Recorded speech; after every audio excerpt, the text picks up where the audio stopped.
rota de distribuição da cocaína que saía dos países andinos em direção à Europa. À medida que a produção crescia nesses países, aumentava a oferta da droga aqui dentro e o preço diminuía para o usuário. Nessa mesma época, surgiram as facções criminosas dentro de presídios. Um grupo de presos comuns se uniu aos presos políticos para combater o bando que dominava as cadeias e que chegava a cobrar pedágio pela segurança dos detentos. Os assaltantes comuns aprenderam as técnicas de organização e guerrilha dos militantes políticos. Segundo essa antropóloga, logo os criminosos descobriram um novo negócio. Eles ficaram sabendo que assalto não estava dando tanto dinheiro. O que estava dando muito dinheiro era o tráfico. Então, vários assaltantes deixaram o assalto quando perceberam isso. E passaram então a traficar. O tráfico se expandiu com muita rapidez no início da década de 80, final da década de 70, início de 80. O ex-oficial do BOP explica que as primeiras favelas dominadas em larga escala pelo tráfico foram a Mangueira, o Jacaré e o Morro do Alemão. Nos anos 90, 3 facções disputavam os pontos de venda de droga.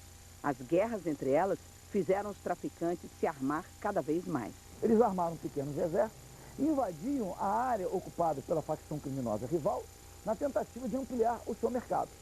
A facção rival fez a mesma coisa. Começou a comprar armas tão iguais ou tão poderosas quanto as armas da facção rival, se estruturaram e nós começamos a verificar a guerra do controle da droga no Rio de Janeiro. Ele acredita que isso aconteceu por negligência das autoridades públicas ao longo de muitos anos. Na verdade, nós temos fronteiras de dimensões continentais, uma incapacidade, principalmente da União e dos estados, que têm fronteiras com determinados países. São os países que fornecem drogas, são os países que, pelo menos, por onde entram as armas. Essa incapacidade do Brasil em fiscalizar as suas fronteiras permitiu que as drogas e armas chegassem no Rio de Janeiro, como chegam em qualquer lugar do país. Em 2008, o Estado decidiu fazer uma experiência para pacificar as favelas. Surgiu a UPP. Morro Santa Marta, zona sul do Rio de Janeiro. Aqui foi instalada a primeira unidade de polícia pacificadora há quase 2 anos. Objetivo? Acabar com a violência e o domínio territorial do tráfico de drogas. A UPP já levou policiamento permanente para 12 favelas na cidade. E cerca de 200 mil pessoas já não vivem sob o comando dos bandidos. A 13ª unidade está em processo de implantação.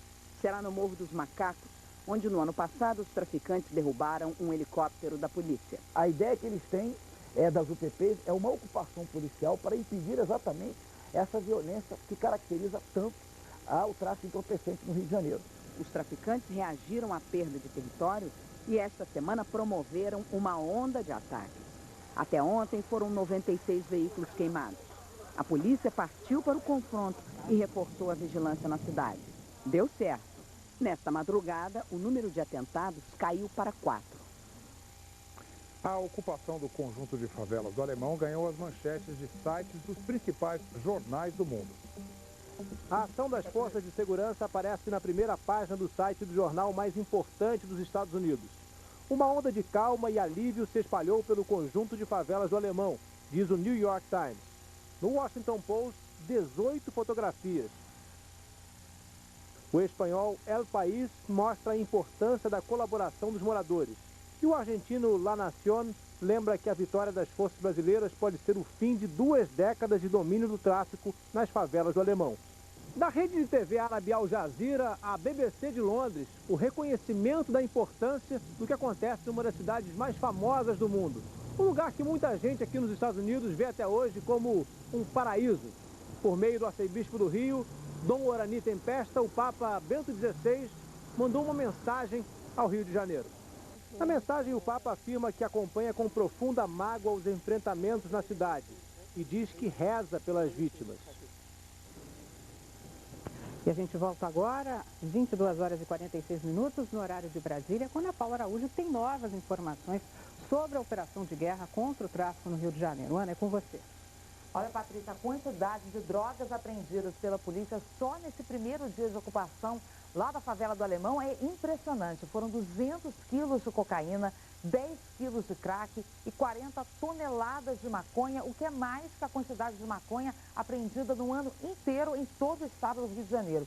E a população segue colaborando, dando informações para a polícia sobre os esconderijos de drogas, armas e dos traficantes.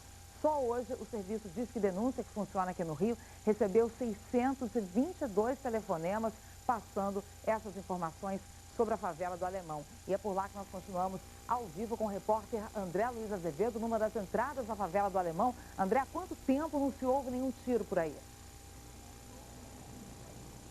Bem, Ana Paula, o que eu posso informar é que nas últimas 12 horas a gente ouviu praticamente 2 disparos aqui, disparos esporádicos, segundo os policiais, de armas de pequeno calibre. Não se ouviu mais nenhum disparo de arma mais poderosa, como fuzil, metralhadora, também não se ouviu mais rajadas. Portanto, uma situação como essa, apenas 2 disparos nas últimas 12 horas, pode se considerar uma situação tranquila. O aspecto também importante a ser ressaltado é exatamente a integração. Nós temos aqui, por exemplo, tropas do Exército, policiais federais, policiais civis, policiais militares.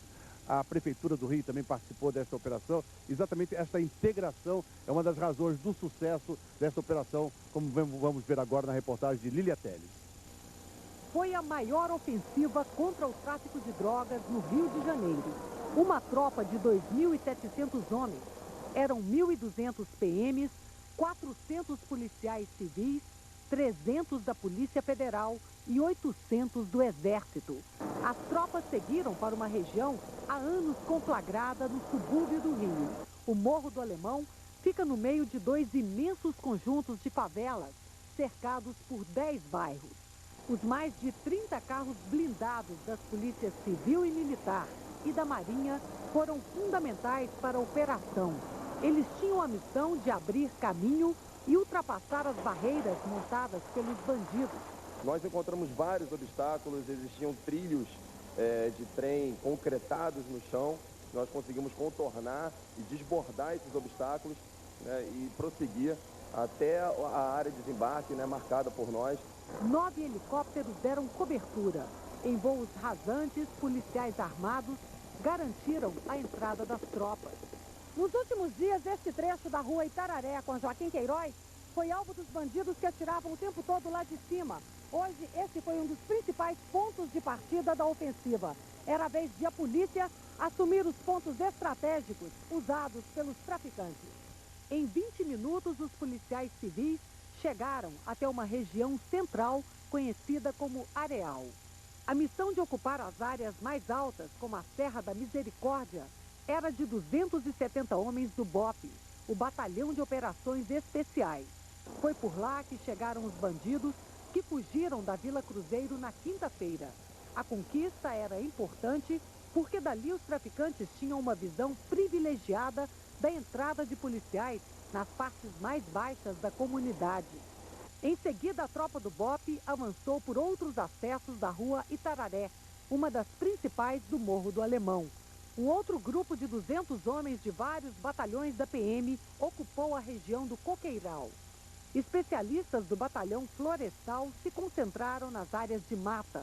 Os policiais federais também apoiavam a operação com homens do grupo de elite. Os homens do Exército faziam um trabalho de contenção. À medida em que os policiais avançavam, os militares tomavam os territórios. Em apenas 1 hora e 20 minutos de operação, foi anunciada oficialmente a retomada de um dos morros mais perigosos do Rio. Depois de alcançar todos os pontos estratégicos, começou uma nova fase, a varredura na comunidade. Informantes da polícia com identidade protegida apontaram os esconderijos dos traficantes e onde eles escondiam drogas e armas. A tática de ocupação fez este dia histórico terminar de forma diferente para a comunidade. Tem a prepotência dos traficantes que durante anos dominaram o Morro do Alemão. E o telefone do Disque Denúncia daqui do Rio de Janeiro, para quem quiser passar informações para a polícia sem se identificar, é o 21 2253 1177. Rodrigo Pimentel, nosso comentarista de segurança, o que esperar daqui para frente a partir dessa ação de hoje? Pela experiência das unidades pacificadoras, nas próximas semanas, revistas às casas, abordagens de moradores, uma nova rotina para o morador que ele deve se acostumar, Ana Paula. Isso para quem mora no Complexo Alemão. Para os cariocas, uma redução da criminalidade, dos roubos de carros, dos homicídios, isso é muito bom para todos nós. É muito bom mesmo para todos. Obrigada, Rodrigo, pelas suas informações.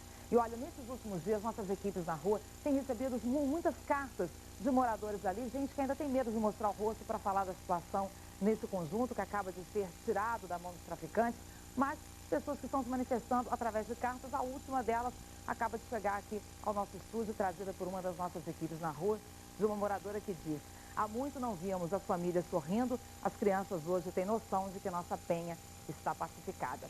Zeca Camargo.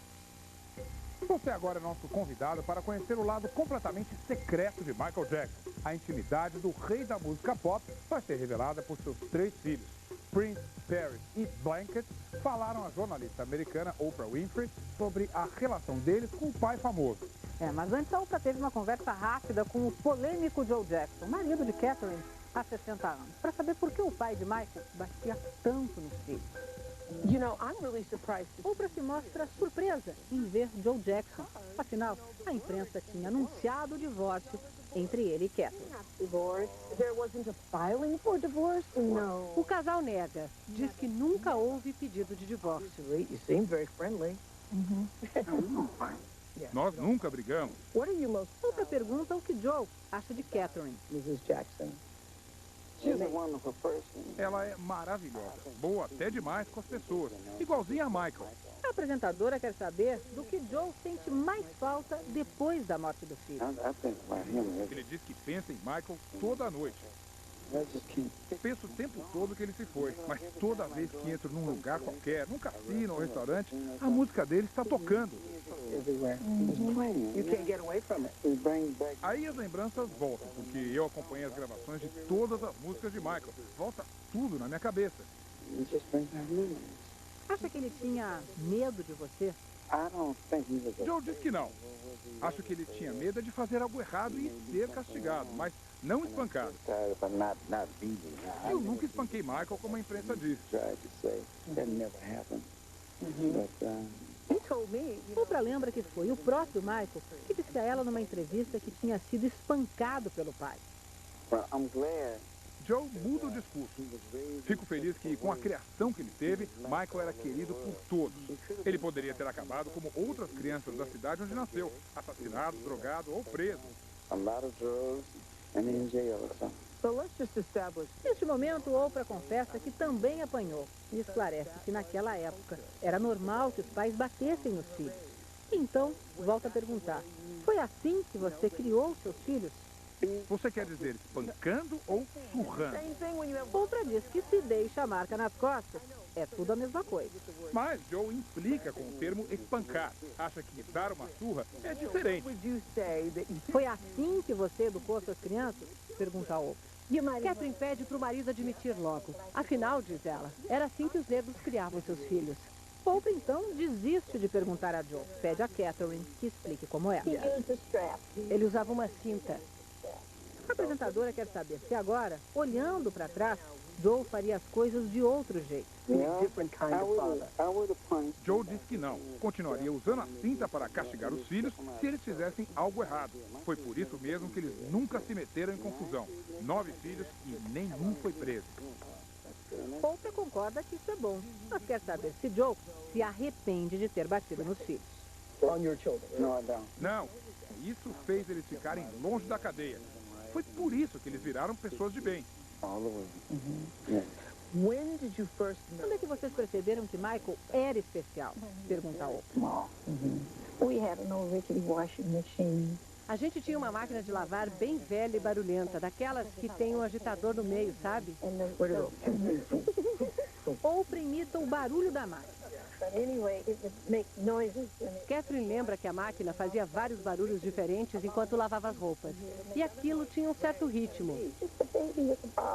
Michael ia com a mamadeira na boca, mal tinha aprendido a andar, tinha pouco mais de um ano. Ele dançava ao som da máquina de lavar.